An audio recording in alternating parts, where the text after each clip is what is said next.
जय हिंद मेरे प्यारे छात्र छात्रों, आई होप के प्लग अच्छे होंगे। आपकी जो स्टडी चलेगी बहुत ही बेहतरीन चलेगी। तो आज के क्लास में बात करने वाले हैं क्लास 12 के हिंदी को तमाम क्वेश्चन जो आपके एग्जाम में आने वाला है। ठीक है, तो किसी भी स्थिति में और किसी परिस्थिति में सारे क्वेश्चन को देखने का कोशिश कीजिएगा, क्योंकि जितना क्वेश्चन आपके बीच करा रहे हैं आपके एग्जाम से रिलेटेड क्वेश्चन करा रहे हैं, इसलिए कोई भी क्वेश्चन को आप छोड़िएगा मत। ठीक है ना, ये हम लोग जितना क्वेश्चन कराएंगे उस सारे क्वेश्चन को देख लीजिएगा। ठीक, तो चलिए बिना टाइम का क्वेश्चन की तरफ बढ़ते हैं। इससे पहले क्लास को लाइक नहीं किया तो क्लास को लाइक कर लीजिएगा और साथ में चैनल को भी सब्सक्राइब कर लीजिएगा। ठीक है, और अभी तक हमारे व्हाट्सएप ग्रुप में नहीं जुड़े हैं तो जुड़ने का कोशिश कीजिएगा। डिस्क्रिप्शन में लिंक है या बायो में जाकर देखिएगा तो वहां नंबर मिल जाएगा आपको, जो है जिससे इच्छा करना है वहां से जुड़ सकते हैं। ठीक है ना, क्योंकि आपको अगर फ्री में पीडीएफ चाहिए तो जुड़िएगा। ठीक है ना, अगर पैसा से चाहिए तो और प्लेटफॉर्म पर जुड़िएगा, क्योंकि हम लोग यहाँ बिल्कुल फ्री में आपको पीडीएफ देते हैं। ठीक है ना, तो चलिए हम आप लोग क्वेश्चन की तरफ बात करते हैं। ठीक है, कहा जा रहा है करबक पाठ के रचयिता कौन है? जल्दी बताइएगा बाबू कि करबक पाठ के रचयिता कौन है। तो आप कहिएगा करबक पाठ के रचयिता जो है मलिक मोहम्मद जायसी जी लिखे हुए हैं, वही तो है। ऑप्शन ए वाला सही हो जाएगा। ठीक है ना, 1 का ऑप्शन ए होगा, याद रखिएगा। ठीक, चलिए नेक्स्ट क्वेश्चन। और 2 नंबर क्वेश्चन में कहा जा रहा है ओम प्रकाश वाल्मीकि को डॉक्टर राष्ट्रीय अंबेडकर पुरस्कार जो है कब दिया गया था? ठीक है, आप कहिएगा सर 1993 ईस्वी में दिया गया था। ऑप्शन बी में है, ऑप्शन बी वाला सही हो जाएगा। 2 का ऑप्शन बी होगा, याद रखिएगा। ठीक है ना, तो आप लोग क्लास को लाइक कर लीजिए, सारे बच्चे जितने बच्चे जुड़े हैं क्लास को लाइक कर लीजिए। ठीक है, कहा जाए जूठन शीर्षक आत्मकथा के लेखक कौन है? मतलब जूठन पाठ के लेखक कौन है? ठीक है, कहने का मतलब है क्वेश्चन का। ठीक है, तो आप कहेगा सर जूठन पाठ ओम प्रकाश वाल्मीकि जी, और यह एक प्रकार का दलित आत्मकथा है, याद रखिएगा। कैसा आत्मकथा है? दलित आत्मकथा है, याद रखिएगा। ठीक, चलिए कहा जा रहा है खीर शब्द में कौन सा लिंग है? जल्दी बताइएगा कि खीर हम लोग खाते हैं, स्त्रीलिंग है कि पुल्लिंग है? कहिएगा सर स्त्रीलिंग रूप है। खीर जो है स्त्रीलिंग रूप है, बिल्कुल ऑप्शन ए हो जाएगा। 4 का ऑप्शन ए होगा, याद रखिएगा। ठीक, नेक्स्ट क्वेश्चन की तरफ बात करते हैं बाबू। गंगा शब्द में कौन सा लिंग है? जल्दी बताइएगा। गंगा जो शब्द है स्त्रीलिंग है कि पुल्लिंग है? आप कहिएगा सर गंगा। कौन गंगा? गंगा अगर लड़की का नाम होता है गंगा, अगर गंगा जी का बात करें वो भी स्त्रीलिंग है ना, तो दोनों स्त्रीलिंग हो जाएगा, याद रखिएगा। ठीक है, ऑप्शन ए वाला सही हो जाएगा। ठीक, चलिए अगला क्वेश्चन, यानी 6 नंबर क्वेश्चन में कहा जा रहा है कि वनरसी शब्द में कौन सा संज्ञा? वनरसी, वनरसी नाम है। ठीक है ना, और नाम के लिए जो होता है हम लोग कहते हैं व्यक्तिवाचक संज्ञा। ठीक, ऑप्शन ए वाला सही होगा बाबू, याद रखिएगा। चलिए अगला क्वेश्चन, यानी 7 नंबर क्वेश्चन में कहा जा रहा है अर्थ के विचार से संज्ञा के कितने भेद होते हैं? आप कहिएगा सर अर्थ के विचार से हमको पता है 5 प्रकार। कौन कौन? जातिवाचक, व्यक्तिवाचक, समूहवाचक, भाववाचक, ये सब याद रखिए ना। और एक होता है उसको भी याद रख लीजिएगा। ठीक है, तो कितना 5 प्रकार का। ठीक है ना, चलिए अगला क्वेश्चन, कहा जा रहा है कि निम्नलिखित में से कौन जातिवाचक संज्ञा नहीं है? मतलब जातिवाचक संज्ञा जो है कौन है? पुस्तक जाति है, क्योंकि पुस्तक में एक प्रकार का पुस्तक बिल्कुल नहीं होता है, कई प्रकार का होता है। पशु, पशु एक प्रकार का बिल्कुल नहीं होता है। गाय, भैंस, बकरी कई प्रकार का हो जाता है, ये भी जातिवाचक है। मकान, मकान एक जैसा नहीं होता है ना, मकान कई प्रकार का होता है, ये भी जातिवाचक है। लेकिन आगरा की बात करें, आगरा जो है व्यक्तिवाचक है, क्योंकि आगरा जैसे ताजमहल, आगरा में ताजमहल है ना, तो आगरा जैसे एक और बना है क्या? नहीं बना है। कुछ भी बना है क्या? राज्य बना है, जिला बना है का? बिल्कुल नहीं बना है। तो यानी ऑप्शन डी वाला हो जाएगा व्यक्तिवाचक। आगरा जो है व्यक्तिवाचक है, आप इसको याद रखिएगा। ठीक, चलिए 9 नंबर क्वेश्चन में कहा जा रहा है अगिन शब्द का तद्भव रूप क्या होगा? तद्भव रूप, इससे क्वेश्चन लगभग 3 क्वेश्चन तद्भव रूप से पूछा जाएगा, याद रखिएगा। तो अगिन शब्द का तद्भव रूप बाबू होता है आग। आग को अगिन कहते हैं तद्भव रूप में। ठीक, चलिए 10 नंबर क्वेश्चन में कहा जा रहा है प्रेम के पीर के कवि कौन है? देखिए बाबू, प्रेम के पीर के कवि कहेगा मलिक मोहम्मद जायसी जी मरिएगा, और कवियों के कवि कहेगा शमशेर बहादुर सिंह को कहिएगा। ठीक है ना, कवियों के कवि जो है शमशेर बहादुर सिंह को टिक आउट कीजिएगा अगर इस तरह का क्वेश्चन पूछे तब। ठीक है, जितना साइड से हम क्वेश्चन बतला रहे हैं उस क्वेश्चन को आप याद रखने का कोशिश तो करिए। ठीक है, क्योंकि हम बहुत इंपॉर्टेंट क्वेश्चन आपके बीच कराते हैं। चलिए अगला क्वेश्चन, 11 नंबर क्वेश्चन में कहा जा रहा है स्वरूप या संरचना की दृष्टि से वाक्य के कितने भेद होते हैं? स्वरूप या संरचना की दृष्टि से वाक्य के कितने भेद होते हैं? आप कहिएगा सर इसका जो भेद होते हैं 3 होता है, याद रखिएगा। ठीक है, ऑप्शन सी वाला करेक्ट होगा बाबू। ठीक, चलिए अगला क्वेश्चन, 12 नंबर क्वेश्चन में कहा जा रहा है बाबू कि निम्न में से कौन शुद्ध शब्द है? जल्दी बताइएगा कि इनमें से शुद्ध शब्द कौन है। ठीक है, इनमें दिखाई दे रहा है, इनमें से शुद्ध शब्द कौन है? जल्दी बताइएगा। तो इतिहास, इतिहास हमको लग रहा है शुद्ध शब्द है, बिल्कुल गलत। इतिहास तो इस तरह ना लिखाता है बाबू, इतिहास इस तरह लिखाता है तो गलत है। परीक्षा हमको दिखाई दे दिया, बिल्कुल बिल्कुल सही है, ऑप्शन बी वाला सही हो जाएगा। तो आगे देखने की क्या जरूरत। चलिए कहा जा रहा है 13 नंबर क्वेश्चन में कि बालकृष्ण भट्ट के माता जी का नाम क्या था। आप कहिएगा माता जी का नाम पार्वती देवी और पिताजी का नाम बेनी प्रसाद भट्ट, याद रखिएगा। ठीक, जितने बच्चे मेरे क्लास को देख रहे हैं सारे बच्चे से रिक्वेस्ट है कि आप लोग क्लास को लाइक कर लीजिए बाबू, ठीक है, क्योंकि आप सभी के लिए हम लोग बहुत ज़्यादा मेहनत करते हैं, बहुत ज़्यादा, मतलब कहा जाए उससे भी ज़्यादा हम लोग मेहनत करते हैं, लेकिन आप लोग जो है क्लास को लाइक नहीं करते हैं, थोड़ा सा डिमोटिवेट हम लोग हो जाते हैं, ठीक है ना। तो आप लोग क्लास को लाइक कर लीजिए और चैनल को भी साथ में सब्सक्राइब कीजिएगा। ठीक, चलिए नेक्स्ट क्वेश्चन की तरफ बात करेंगे और 14 नंबर क्वेश्चन में करें अ का उच्चारण स्थान क्या है। अगर अ शब्द हम बोल रहे हैं बाबू तो कहाँ से इसका उच्चारण सबसे ज़्यादा हो रहा है वही तो पूछा जा रहा है, जल्दी बताइएगा।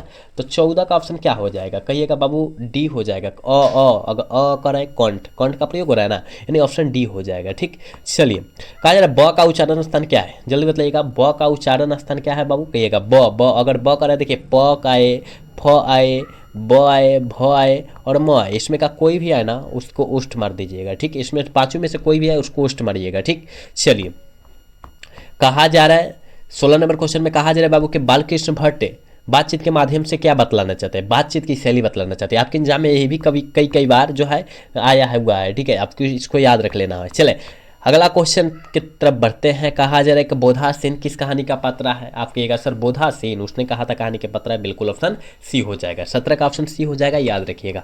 18 नंबर क्वेश्चन में कहा जा रहा है बाबू की सिख राइफल के जमादार लाहना सिंह का नंबर क्या था। ये तो आपके एग्जाम में कई बार पूछा है, आप देख भी सकते हैं अपना मॉडल पेपर में, ठीक है ना। 77 है, याद रखिएगा, ऑप्शन ए वाला सही होगा। ठीक, चलिए 19 नंबर क्वेश्चन में कहा जा रहा है कि अर्धनारीश्वर शंकर और पार्वती का किस प्रकार का रूप है, काल्पित रूप है। कैसा रूप है बाबू, काल्पित रूप है, याद रखिएगा। ठीक, ऑप्शन बी वाला सही होगा। देखिए थोड़ा सा क्लास फास्ट कराने का मतलब है कि कम समय में हम लोग ज़्यादा क्वेश्चन की समाप्ति करेंगे, ठीक है ना, इसलिए हम लोग थोड़ा सा फास्ट क्लास करा रहे हैं, ठीक है, ज़्यादा नहीं, थोड़ा सा फास्ट है। चलिए 20 नंबर क्वेश्चन में कहा जा रहा है प्रजा सोशलिस्ट पार्टी का गठन कब हुआ था। जल्दी बताइएगा बाबू कि प्रजालिस्ट सोशल पार्टी का गठन जो हुआ था वह 1952 ईस्वी में हुआ था। कब, 1952, याद रखिएगा, ऑप्शन करेक्ट होगा। ठीक, चलिए 21 नंबर क्वेश्चन में कहा जा रहा है कवि ने कहा किसकी रचना है। कवि ने कहा किनकी रचना है, जल्दी बताइएगा। कवि ने कहा किनकी रचना, हम कहेंगे बाबू ज्ञानेंद्र पति जी की रचना, जो गांव के घर पाठ को लिखे हुए हैं, ठीक है ना, याद रखिएगा। चलिए अगला क्वेश्चन 22 नंबर क्वेश्चन करें अशोक वाजपेयी किस काल के कवि माने जाते हैं। अशोक वाजपेयी जी किस काल के कवि माने जाते हैं, कहिएगा सर आधुनिक काल के कवि माने जाते हैं, बिल्कुल ऑप्शन डी हो जाएगा। 22 का ऑप्शन डी होगा, याद रखिएगा। नेक्स्ट क्वेश्चन की तरफ बात करेंगे और 23 नंबर क्वेश्चन में कहा जा रहा है कि ज्ञानेंद्र पति का काव्य नाटक कौन है। जल्दी बताइएगा, ज्ञानेंद्र पति का काव्य नाटक एक चक्र नगरी है, बिल्कुल ऑप्शन डी होगा, ठीक है ना। 23 का ऑप्शन डी होगा, याद रखिएगा। 24 नंबर क्वेश्चन में बात करें बाबू ज्ञानेंद्र पति का जन्म कब हुआ था। जल्दी बताइएगा कि ज्ञानेंद्र पति का जन्म जो हुआ था कब हुआ था, जल्दी बताइए।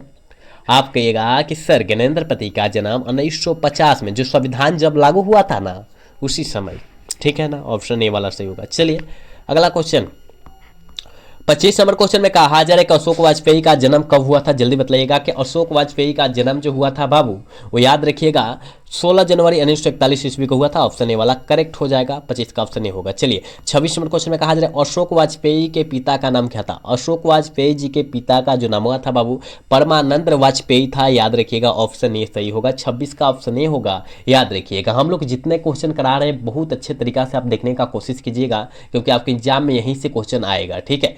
चलिए 27 नंबर क्वेश्चन में कहा जा रहा है कि दीवार में एक खिड़की रहती थी, पाठ की कौन सी विधा है। दीवार में एक खिड़की रहती थी, पाठ की कौन सी विधा है। हम तो कहेंगे बाबू उपन्यास है। क्या है, उपन्यास है, ऑप्शन ए वाला सही होगा, करेक्ट, याद रखिएगा। 28 नंबर क्वेश्चन में कहा जा रहा है विनोद कुमार शुक्ल का निवास स्थान कहाँ है। विनोद कुमार शुक्ल का निवास स्थान कहाँ है। आप कहिएगा गुरुजी रायपुर, और रायपुर जो पड़ता है छत्तीसगढ़ में पड़ता है, याद रखिएगा, ऑप्शन ए वाला सही होगा।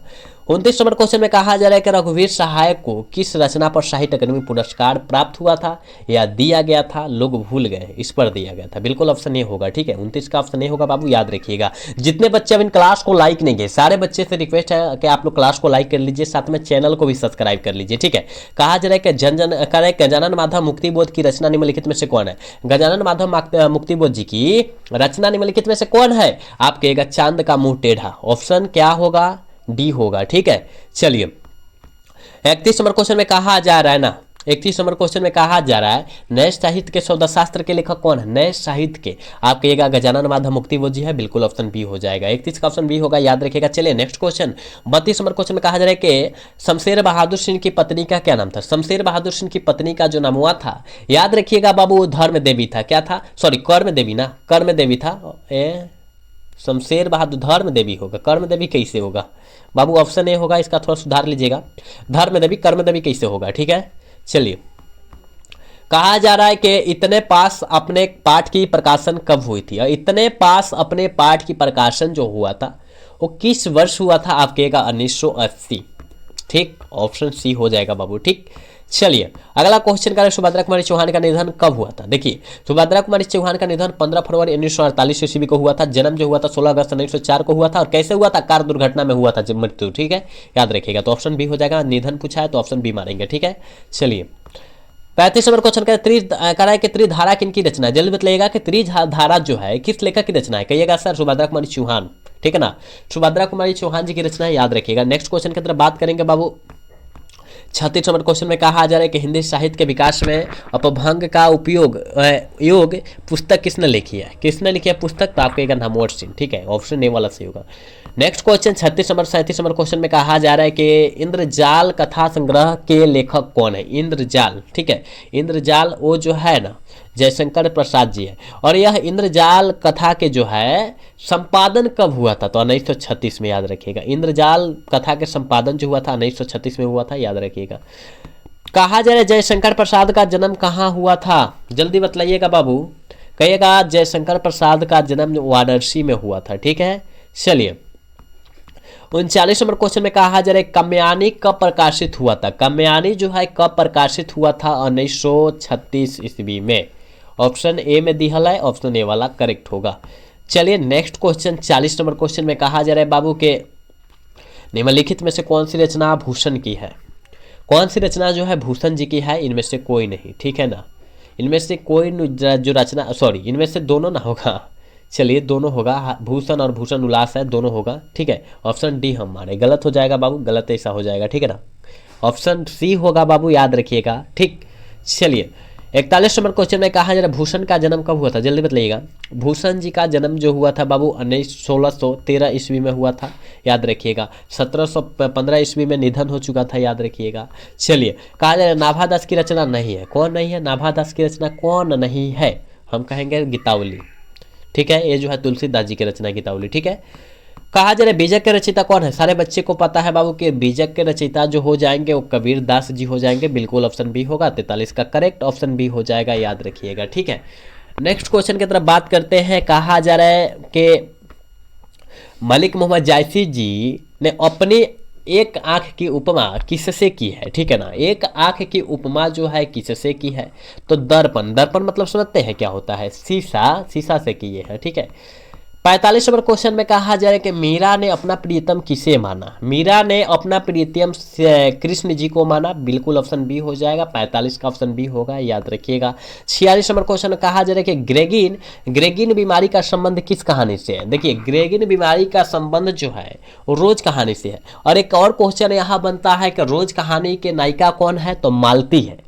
और देखिए एक और क्वेश्चन बनता है कि ग्रेगिन बीमारी का ऑपरेशन कौन करता था, तो महेश्वर करता था। ठीक है, तो महेश्वर का था, तो डॉक्टर था, याद रखिएगा। यहाँ लगभग हमने 5 क्वेश्चन आपको बतला दिया है ऑब्जेक्टिव, तो आप इसको याद कर लीजिएगा नोटबुक पर लिखकर। ठीक है, चलिए कहा जा रहा है कि राम की शक्ति पूजन किसकी कविता है। राम की शक्ति पूजन बाबू किसकी कविता है, कहिएगा निराला जी की है। बिल्कुल ऑप्शन डी होगा, याद रखिएगा। ठीक, चलिए 48 नंबर क्वेश्चन में कहा जा रहा है बाबू के 1995 ईस्वी में परिवेशन सम्मान किसे प्राप्त हुआ था। याद रखिएगा वो जो हुआ था ओम प्रकाश वाल्मीकि। किसको, ओम प्रकाश वाल्मीकि। ठीक है ना, क्या होगा, वाल्मीकि जी को हुआ था, याद रखिएगा। तो कहीं दिया है, कहिएगा सर वाल्मीकि जी तो नहीं दिया, तो इनमें से डी मारिए ना। लेकिन अगर दिया रहेगा ओम प्रकाश वाल्मीकि जी, वही हम लोग टिक आउट करेंगे, याद रखिएगा। ठीक है, तो इन ऑल ऑफ दीज नहीं मारेंगे, इनमें से नॉन ऑफ दीज मारेंगे। ठीक, कहा जा रहा है कि ओ सादा रीरा किसको निर्मित बनाकर लिखा गया। बहुत आसान क्वेश्चन है, बहुत मतलब लल्लू सा क्वेश्चन हम लोग कह सकते हैं इसको, कि कौन सा ओ सादा रीरा किसको बनाकर लिखा गया, गंडक नदी को। ठीक, ऑप्शन बी हो जाएगा। ठीक, आज के क्लास के लास्ट क्वेश्चन 50 नंबर क्वेश्चन का है कि संस्कृत के 4 अध्याय कब प्रकाशित हुआ था? संस्कृत के 4 अध्याय का मतलब समझते हैं? अर्धनारीश्वर पाठ को यहाँ बात किया गया है और वह जो है पाठ कब प्रकाशित हुआ था? 1956 ईस्वी में। ठीक, 1956 ऑप्शन बी वाला सही हो जाएगा, याद रखिएगा। ठीक है, तो हम लोग 50 क्वेश्चन आपके बीच तमाम क्वेश्चन कराए हैं जो आपके एग्जाम से 100% रिलेटेड क्वेश्चन था। ठीक है ना, तो देखिए आप लोग अच्छे से याद कर लीजिए सारे क्वेश्चन को और फिर नेक्स्ट क्लास में हम लोग इससे भी बेहतर क्वेश्चन लाने का कोशिश करेंगे। ठीक है ना, तो आज का क्लास जो है कैसा लगा? अगर अच्छा लगा होगा तो चैनल को सब्सक्राइब और वीडियो को लाइक करना मिलेगा। मिलेंगे अगला सेशन में। जय हिंद, जय भारत, टाटा, बाय बाय।